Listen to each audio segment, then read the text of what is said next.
Hi guys, this is FFXV and welcome to my quick summary of Final Fantasy 15 Royal Edition DLC. This is the look into the new content. So what this content is going to bring in store is the following. I got this off of the Final Fantasy 15 official website, and it shows the difference between what's available in the Final Fantasy Royal Pack DLC versus you buying the Royal Edition. Now the major difference between the two is the downloadable content from the first season pass, and of course everything that came with the full game to begin with. So we're gonna go ahead and look at what is included in just the DLC. Okay, the first thing we're going to look at here is the Armature Unleashed. Now to get this mode, you're going to have to find an accessory that you're going to equip to Noctis. You can find the accessory in the area where you went to the dungeon to find the armature weapon with core at the beginning of the game. Just outside this dungeon area, you'll find a statue of the Founder King, I believe. And if you approach the statue, you'll be able to engage it and get the accessory. As you can see, Noct here, he's drawing the power from him. And we should be awarded the accessory, which is Armature Unleashed, or allows Armature Unleashed mode to occur. So once you equip this to Noctis, you can go into the training center where you are with Carbuncle to try out the different new movesets that come with the Armature Unleashed mode.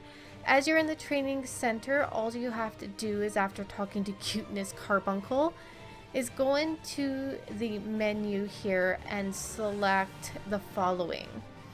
So you want to select that one, and then you want to go to next, and you'll find the Armature Unleashed. Now there's different kind of combo sets you can do with circle, circle, triangle, circle, circle, triangle. Of course, you unleash it the normal way by holding the two trigger buttons down, and then Noct can do different moves. Also, you've got this kind of limit break gauge that you would have by engaging the bros, but instead of engaging the bros, you got 4 different move sets depending on how much that gauge is filled. So that's kind of cool too, because these have some really hardcore moves with it. So right now Carbuncle's just showing you that yes, you had to unleash it. Now that it's unleashed, it glows a little differently than it normally has in the past. You've got your different move sets there on the right hand middle, and as you can see, a gauge is filling. Again, this gauge will then give you specialty moves, which you will see in a moment. I will be able to unleash some of them for you. Carbuncle's just rooting you on. These are pretty sweet moves. I do like the new Armature Unleashed mode. Even his normal mechanics are a bit more flashy, a bit more floaty. The different combo moves can definitely help you give off better attacks. So as you can notice, I've got that gauge full to the max now. So what you're going to do is bring it out. It will give you 4 choices. Each choice is a little bit more awesome than the next. So there you go. We just had a pillar attack. Now we're going to do, I think this is more of a buff type of movement. And then now I've got to fill the gauge again to see what the other 2 are going to do, which I will show you right now. So with the gauge full, once again, we're going to now activate the other one. I think I'm going to pick the one with the 3 options, which is the best move out of them all in my opinion. It's just got a really sick finish and it's super nice. It just brutalizes the enemy. And Noctis looking cool. So that is the different Armature Unleashed modes. We're going to now get into the Royal Cruiser and how you can sail the open sea. You're going to be able to use the boat now to go to certain areas in the water. You can do some fishing, some sightseeing. You will not be able to get close to Angel Guard. It's going to kind of produce a really white light and push you away. I'd really like to know a little more of the lore around that one. It's quite interesting. Of course, Sid here is going to be warning you don't be messing with my boat and wreck her, Noct, or I'm going to kick your behind. So make sure you take pretty good care of the boat. You do not want Sid getting angry with you. I haven't seen any kind of mechanics where you start damaging the boat like you do with the car and you would require maybe Sid to repair it. It's just him, you know, taking care of his baby. So as you can see, I'm walking around the boat now, and it looks actually quite nice. You can deboard there, or you can just continue looking about. You could go to the front of the boat after you take a look around, of course. Look at Gladdy just doing his pumps. Gladdy's got to be looking sexy. Ignis and Prompto. Of course, Prompto's taking shots of the beautiful landscape of the city. Why wouldn't you? As we haven't been able to get that view of the city before.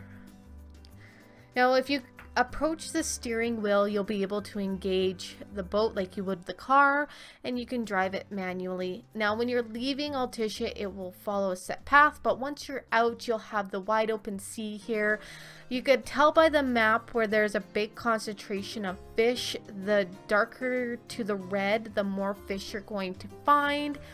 If you want to get to the edge of the boat, which I'll show you right here, and you'll be able to fish off. Some of the fish are actually quite nice and quite heavy and give you some good fishing experience if you're looking to bring up that skill set for Noctis. Okay, we're going to do a quick fish here, let you guys see what type of fishies you have available within the area. As you can see, there's a heavy concentration of edible and non-edible fishes, depending again about the sonar and the amount of the sonar's redness in the area. I picked a very red area, so we got a lot of concentration of fish. And this fish fights me something nasty, and you want to make sure you have a strong fishing line, fishing rod, and reel, and also you got the bait that these fishies will like. So you might want to come with some fishing gear before heading on the boat. I have yet to find Bismarck, but I have seen videos where people have found Bismarck, so I'll be trying to do that later just to see. As far as I know with Bismarck, he's just going to be swimming beside the boat and you'll be able to get a picture with him. I'm not too sure that you could fish for Bismarck, but if you can, please leave a comment below.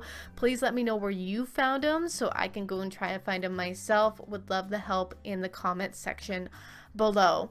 So as we continue on here, this fish is just hounding me. He will not come. Come fishy, we want to keep the video going. There we go. Look at this whopper. He's huge. Look at that. There's a beaut right there. Although I still like my VR fishing over the game fishing. So just showing you a little bit of the map here, and you'll be able to fast travel to the two other harbors, either at Cape Cod or Golden Key.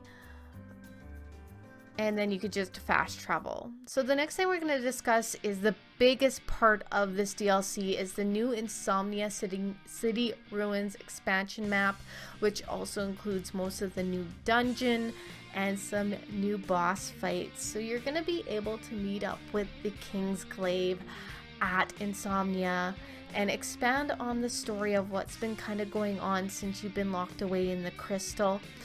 You're going to be able to meet up with Core and take about 3 side quests from the camp here. 2 are kind of like, one's a fetch quest, one's a photo quest, and one's an Imperial base quest. The one thing that I liked is the fetch quest. You get to actually meet your Kingsglaive character in the main game, and I will show you that here a little bit later. It is super exciting and super cool. So this first lady I'm talking to, she's going to give you the photo quest. This will require you to go all around Insomnia, taking photos of 5 of the Lucii kind of memorials slash graves. This is the Crown City Without a King quest. Then you're gonna make your way. There's a ton of magic here, you guys. You're not gonna be want for magic, so make sure you fill up your magic vials because yeah, there's tons and tons of magic draw points within the Insomnia map. And so we're gonna make our way to find the other quests. Now, Core gives you the base quests. There'll be 3 Imperial bases which he's gonna want you to infiltrate. He's also gonna give you a key so that you can exit the bunker and head out towards the other sections of Insomnia. So make sure you talk to him to get the key and then talk to him again to get the quest. Also, while you're here, make sure you talk to the bros, because after you talk to the bros, you'll get a call from a special someone, and then further on, when you collect all the 10 items in the fetch quests, you'll also get a call from some other lady that you know from your past. So talking to Core, he's going to want you to go talk to another individual. He's on the top floor. That guy's going to initiate the base quests for you.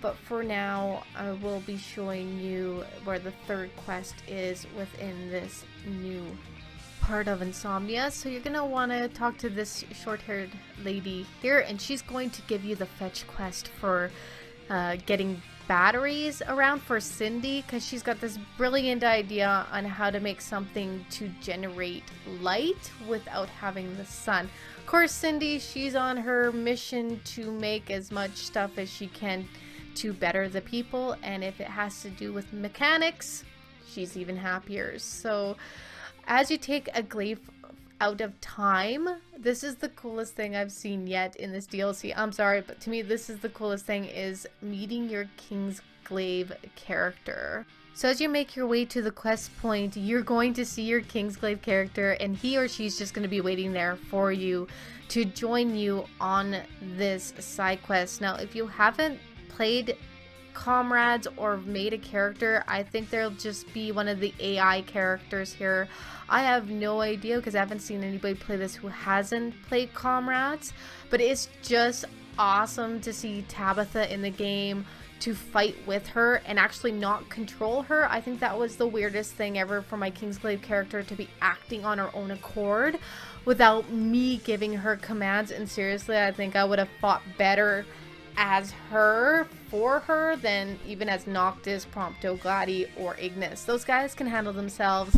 Let me play my Kingsglaive character here. That would have been an awesome to be able to do almost like a bro switch to your Kingsglaive character. But even just having her or him in the main game ties your work that you've done in Comrades to the main game, and that's just awesome of Square for doing. So what you'll do is you'll just head around and gather 10 batteries for Cindy, and all the while your Kingsglaive character will be with you.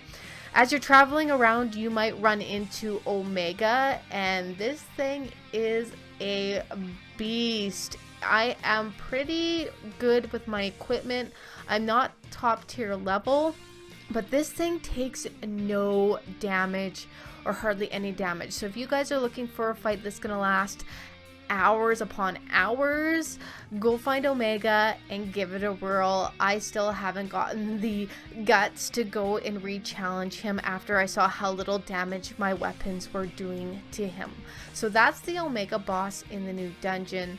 This is the capture the base scenarios. There are 3 of them in Insomnia, and Core, of course, is at each one asking for your help. They're really not that long. You would just go in, attack like 2 or 3 mobs, and once those mobs are gone, you reclaim that section or that base back. So the mobs here aren't really that difficult to take care of, as long as you've got equipped pretty good weapon set or magic. You could take them out pretty quickly, and of course then you get your complete status and you reclaim that section back for the cause. And then of course Core's gonna go off and scout the next areas. They're really close to each other, guys. You'll be able to do all 3 pretty much within each other. The other big boss that was introduced in the Royal Edition or Royal Pack is Cerberus, and he's quite the looking puppy. He's not uber hard, but his mechanics are quite interesting, and I believe they're similar, or maybe similar, to his mechanics in Comrades. I have not encountered Cerberus in Comrades as of yet, but if you guys have, again, please leave a comment below. Did you find this fight similar to the ones in Comrades? And if you haven't played this yet, his HP goes down pretty quickly. Now he does a really neat mechanic where he goes up in the building and you have to warp strike and keep up with him, attacking and doing an action button command, or else he'll just knock you right down, which you'll see him do to me really quick here. And yeah, this fight just continues like that until you get him down. He's an interesting fight, and what happens afterwards is one of the best cinematics in the game, but you guys are gonna have to play to see it because this is just a summary video and I am not spoiling that for you guys because it is worth the watch on your TV or whatever you're playing this game on. Beat Sybaris, that cutscene, guys. One of the final things I want to touch on here is the rulers of your fights. You will be engaging 3 of the past Lucii who have been possessed by Arden, and I've got to say these character models are epic. These fights are fun. You have to do different action commands. Each one is unique and behaves with different mechanics, so you're always on your toes with them.